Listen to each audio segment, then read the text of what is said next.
Hola a todos, es un placer saludarlos nuevamente en un video. Esta vez no vamos a dar una clase propiamente en sí, sino que vamos a hablar de un tema en específico, como lo es el síndrome de resistencia a la insulina, o también llamado síndrome metabólico.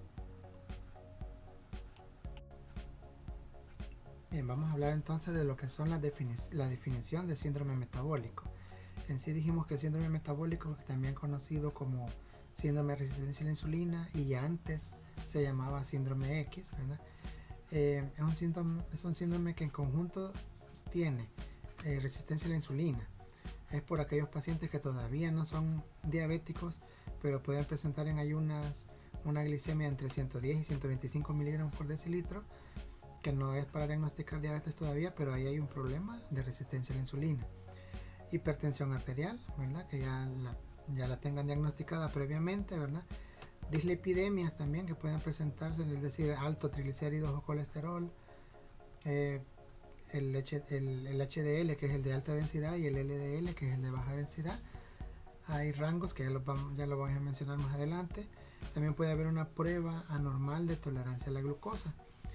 Es esa prueba que se realiza al paciente en ayunas y se le da en el laboratorio una toma de un líquido dulce o de fructosa, o que son 50 gramos, ¿verdad? Y se le toma la glicemia en ayunas. Antes de tomarse eso, luego se lo toman a la hora y a las 2 horas, y ahí se ve la curva cómo va bajando, si es adecuada o no. Entonces ahí se puede decir que hay una intolerancia a la glucosa. Entonces este síndrome se describió por primera vez allá por 1988, y algunas de las personas que presentaban esa resistencia a la insulina a menudo tienen trastornos múltiples también, como por ejemplo una cardiopatía coronaria, o también ya pueden tener diabetes incluso. Puede afectar casi el 25% de las personas jóvenes, ¿verdad? Y casi la mitad de las personas de 55 años o más pueden padecer ya de este síndrome metabólico. Hay mayor prevalencia en la tercera edad, aunque últimamente ya de las personas jóvenes, adultos jóvenes y adultos de la mediana edad, pues más o menos la mayoría ya estamos padeciendo de sobrepeso o algún grado de obesidad, ¿verdad? Y eso nos puede relacionar y se puede acompañar también una dislipidemia, una hipertensión o una obesidad central, es decir, más que todo la que más afecta es la obesidad que está en la cintura. Y estas personas están prácticamente a un paso de hacerse diabéticas, ¿verdad? Cuando me refiero que algún tipo de obesidad es porque hay varias clasificaciones que van: sobrepeso, obesidad tipo 1, 2, 3 y obesidad mórbida. ¿Cómo se clasifica eso? Todo depende del índice de masa corporal. Hay que sacar ese dato primero. Primero tenemos que tener el peso del paciente en kilogramos y la talla en metros. Y vamos a aplicar una fórmula, que sería el peso en kilogramos entre la talla que tenemos en metros elevada al cuadrado. Nos va a dar un dato. Entonces ese dato nos va a dar unas unidades que se llaman kilogramos por metro cuadrado. Ese es el índice de masa corporal. Por ejemplo, si tenemos un paciente que pesa 90 kilogramos y tiene una estatura de 1.65 metros cuadrados, elevado al cuadrado, perdón, nos va a dar un índice de masa de 33 kilogramos por metro cuadrado. Entonces va a caer en la siguiente clasificación, es decir, un índice de masa entre 18 y menos de 25 es un peso normal. Una persona que tenga un índice de masa entre 25 y menos de 30 está en sobrepeso. Una persona que está entre 30 y menos de 35 tiene obesidad tipo 1. Una persona que esté con un índice de masa entre 35 y menos de 40, obesidad tipo 2. Y un índice de masa de 40 o más ya es una obesidad mórbida. ¿Por qué mórbida? Porque prácticamente, aparte de la obesidad, otra enfermedad tiene que tener, ya sea una dislipidemia, una cardiopatía, una hipertensión, una cardiopatía coronaria, cualquier otra enfermedad vascular va a poseer también, o dislipidemias. Bien, aquí podemos ver lo que les mencioné del índice de masa corporal, que es el peso en kilogramos entre la talla en metros al cuadrado, donde recordemos que lo normal va de 18 a 24.9, el sobrepeso de 25 a 29.9, la obesidad tipo 1 de 30 a 34.9, la obesidad tipo 2 de 35 a 39.9 y la obesidad mórbida que está arriba de 40 el índice de masa corporal. Y en el ejemplo que vimos que caía en 33.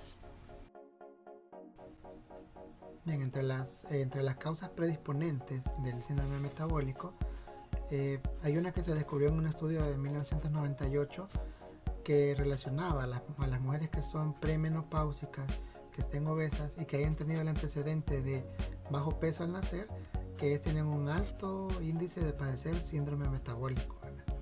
También se vio que algunos genes pueden aumentar el peso al nacer y pueden empeorar el síndrome metabólico y en la adultez. De modo que la obesidad abdominal, la resistencia a la insulina, la hiperinsulinemia, la intolerancia a la glucosa y la dislipidemia e hipertensión, se vio ya por el año 2000 que prácticamente todo esto tiene un gran peso genético, ¿verdad? Y que nos puede predisponer a un síndrome metabólico, ¿verdad? No se sabe si el síndrome es netamente genético, o es decir, que se ha heredado por sus familiares, ¿verdad? O que ya estemos predispuestos desde el nacimiento para padecer de síndrome metabólico en la adultez, ¿verdad? Pero sí hay otras actividades cuyo consumo excesivo nos pueden dar o nos pueden predisponer al síndrome metabólico. Por ejemplo, el consumo excesivo de calorías, es decir, comer demasiadas cosas con grasas saturadas, ¿verdad? Una inactividad física, un exceso del peso, ¿verdad? Y el tabaquismo. Todos estos. Entonces, de modo que una persona que tenga, entre comillas, forma de manzana, es decir, que la cintura abdominal sea bastante pronunciada, entonces puede tener mayor problemas de padecer de síndrome metabólico. ¿Por qué? Porque se ha visto que esta liberación de la grasa abdominal empieza 3 a 4 horas después de la última comida. De modo que las células grasas que están en ese abdomen voluminoso, por decirlo así, nos puede llevar a un nivel más alto de triglicéridos, ácidos grasos libres en sangre, ¿verdad? Y a la larga todos esos ácidos grasos nos van a producir una resistencia a la insulina, porque se van a transformar también o se van a degradar a glucosa.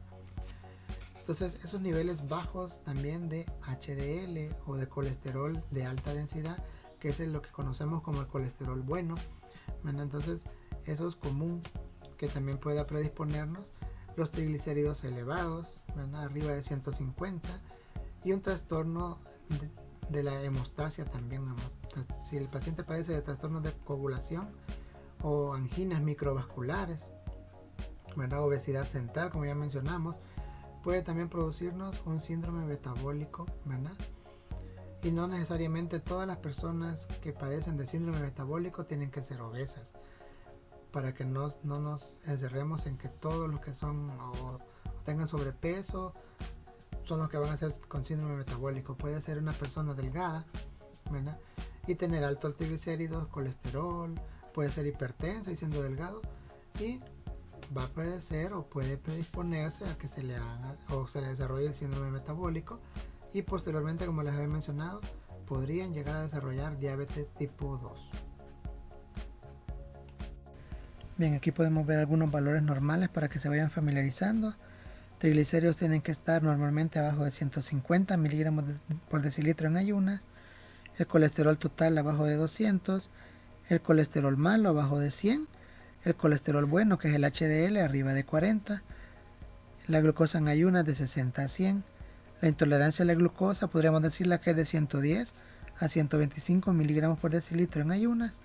Y una persona que ya es diabética, su meta ideal sería que esté abajo de 130 miligramos por decilitro en ayunas.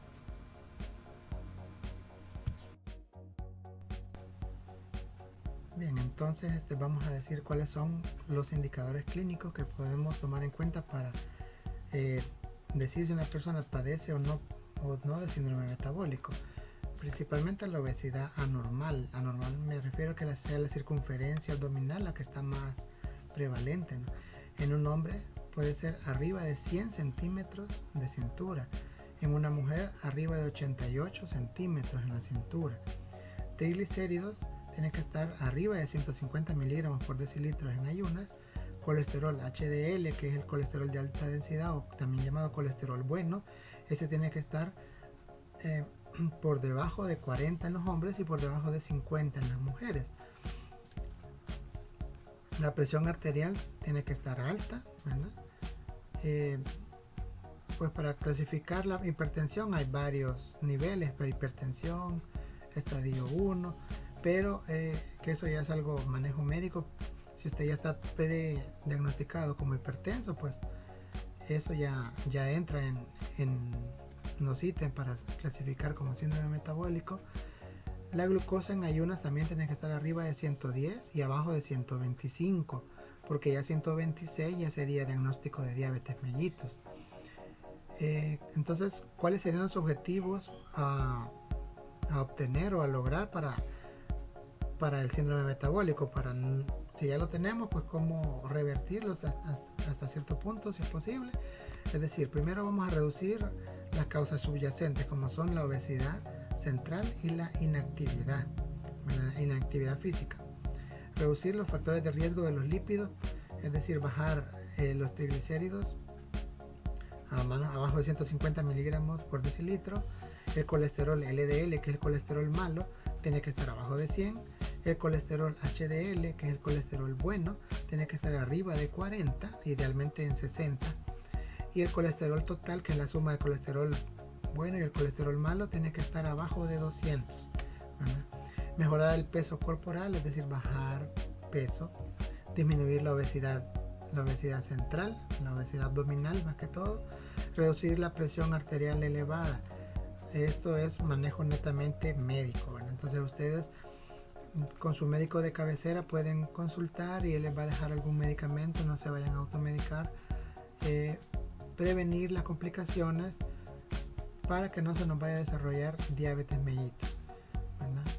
Entonces todo esto se logra con lo de la baja del triglicéridos y colesterol, se baja con dieta y con medicamentos prescritos por su médico de cabecera. No vayan a automedicarse con algo para bajar los triglicéridos o el colesterol sin antes pasar consulta. Por eso no menciono medicamentos, porque no va a ser que las personas suelen automedicarse, ¿no? Bien, entonces, ¿qué recomendaciones para bajar la presión arterial hay? Las que dan las journal de cardiología prácticamente son 5 cosas que no tienen nada que ver con medicamentos, pero sí nos ayudan bastante, que es bajar de peso o de sobrepeso o la obesidad. Una dieta rica en frutas, vegetales o rica en potasio y en calcio, ¿verdad? Es lo que le llaman ellos una dieta DASH o dieta del Mediterráneo. Tercero, una reducción del sodio en la dieta. La sal que le aplican a la comida es suficiente con la que ya le aplican, no le agreguen sal extra, porque prácticamente con eso ya tenemos los 2 gramos que se recomienda de sal o de sodio en el día. La actividad física hay que mejorarla, ¿verdad? Y moderar también el consumo de alcohol. Como quinto punto, si las personas consumen alcohol, hay que moderar ese consumo de alcohol si es posible, o que no beban, ¿verdad? Entonces, ¿en qué medida nos va a mejorar cada uno de estos puntos? Es decir, la reducción del peso nos puede bajar en la presión sistólica entre 5 y 20 milímetros de mercurio si nosotros bajamos de peso. Si nosotros bajamos prácticamente unos 10 kilogramos de peso. La dieta DASH o la dieta del Mediterráneo, que les dije, rica en frutas, rica en vegetales, alta en potasio y en calcio. Entonces esa dieta nos va a mejorar entre 8 y 14 milímetros de mercurio la presión sistólica. La reducción del sodio en la dieta, limitarla a 2 gramos en el día, nos va a mejorar la presión de 2 a 8 milímetros de mercurio. La actividad física, es decir, media hora casi todos los días de la semana, media hora al día casi todos los días de la semana, nos va a bajar de 4 a 9 milímetros de mercurio la presión arterial. Y moderar el consumo de alcohol también, es decir, no más de 2 copas en el hombre y no más de 1 copa en la mujer. 2 copas equivalen a 30 ml de alcohol, ¿verdad? Entonces, o no consumirlo sería todavía mucho mejor. Eso nos baja de 2 a 4 milímetros de mercurio. Otra cosa que está de cambio de estilo de vida sería también la reducción del consumo de tabaco, porque el tabaco también puede aumentar la presión arterial. Entonces, cualquier uso de medicamentos, tanto para bajar la presión como para bajar triglicéridos y colesterol, les recomiendo que ustedes pasen consulta con su médico de cabecera, ¿verdad? Tengan un buen día y espero verlos muy pronto. Cuídense mucho.